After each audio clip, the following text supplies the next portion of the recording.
Биыл КСРО-ның ыдырауын жеделдеткен Алматыдағы желтоқсан көтерілісіне тура 37 жыл.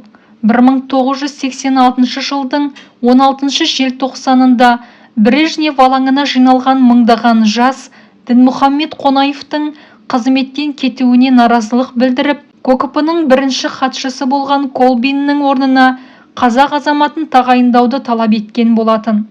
Жиналған топтың оңайлықпен тарамайтынын білген кеңес билігі жастарды алаңнан күштеп қуды. Желтоқсан оқиғасында қанша адамның қаза тапқаны әлі күнге дейін нақты емес.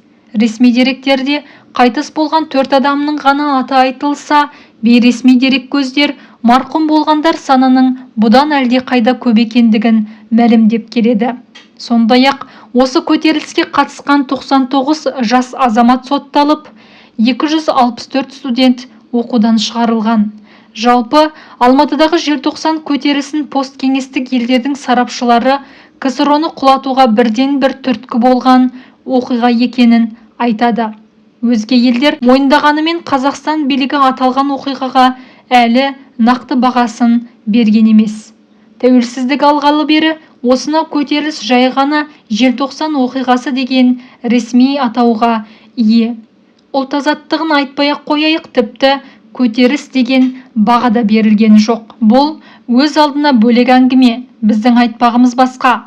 Неге екені белгісіз Қазақстан билігі желтоқсан десе жаны қалмайды.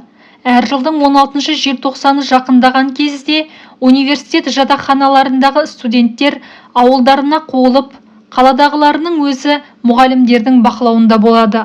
Ал аза тұту күнінің орнына мемлекеттік органдар жаппай концерттік бағдарламалар, мерекелік шерулер өткізіп, халық санасынан барынша желтоқсан оқиғасын ұмыттыруға тырысады.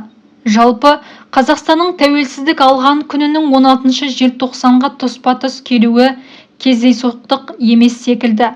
КСРО құрамында болған елдердің барлығы 1991 жылғы тамыз оқиғасынан кейін бірінен соң бірі егемендіктерін жариялап жатқан. Тек Қазақстан ғана ақырын күтіп, желтоқсанға дейін уақытты созып отырып алды.